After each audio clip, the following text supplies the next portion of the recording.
Fala jovens, tudo bem? No vídeo de hoje a gente vai falar sobre lugares geométricos. Então o problema é o seguinte, dado uma figura ou uma condição geométrica, a gente quer achar a respectiva equação ou condições algébricas que definem essa condição geométrica ou figura. Ou vice-versa, então dado uma equação ou condição algébrica, a gente quer descobrir a figura ou condição geométrica que representa essa equação ou condição algébrica. Então, aqui a gente tem a definição de um lugar geométrico de uma equação.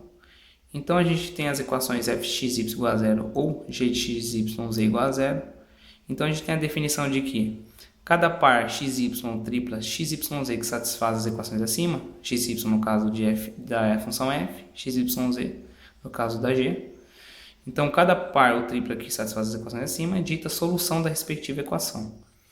E o conjunto dos pontos que satisfazem é chamado de lugar geométrico.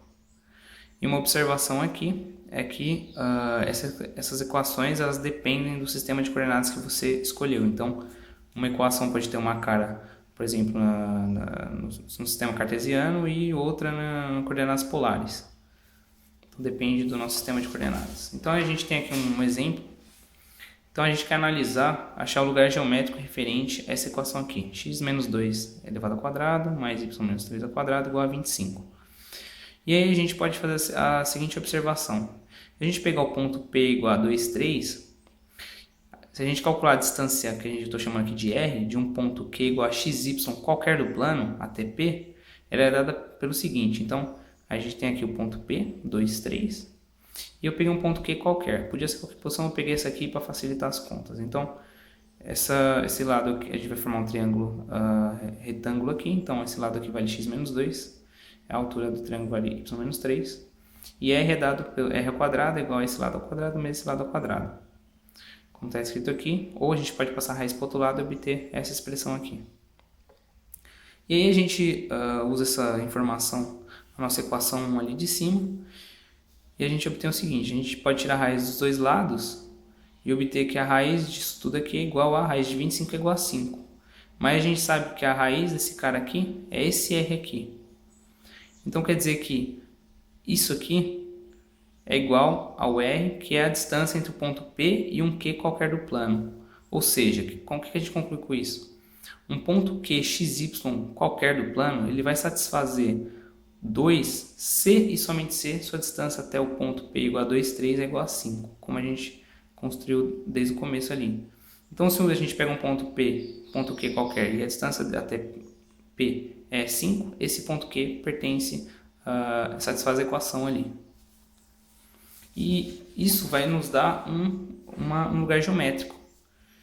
Então, o lugar geométrico da nossa equação A1 é o quê? É uma circunferência de raio 5, porque os pontos de raio 5 centrado em P igual a 2, 3, porque os pontos que distam 5 desse ponto são os pontos que satisfazem essa equação.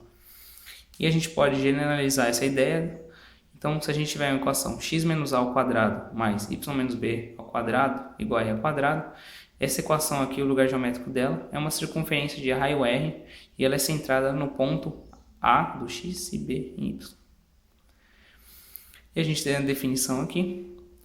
Então, uma equação fxy igual a zero é a equação de lugar geométrico. C e somente C, todo ponto que satisfaz a equação pertence ao lugar geométrico. E todo ponto que pertence ao lugar geométrico satisfaz essa equação. Então, a gente tem aqui uma definição de intersecção. Então, se a gente tem duas equações f de xy e g de xy igual a zero, então, os pontos que pertencem aos lugares geométricos de ambas as equações são chamados de intersecção. E se a gente quiser encontrar essa intersecção, a gente tem que resolver esse sistema de equações. Se a gente tivesse, sei lá, uma terceira equação aqui, era só adicionar ali e a gente resolve o sistema para mais equações e obtém a intersecção. Bom, por hoje é só. Para dúvidas, sugestões, críticas e observações, acessem o link no formulário na descrição do vídeo. Até a próxima.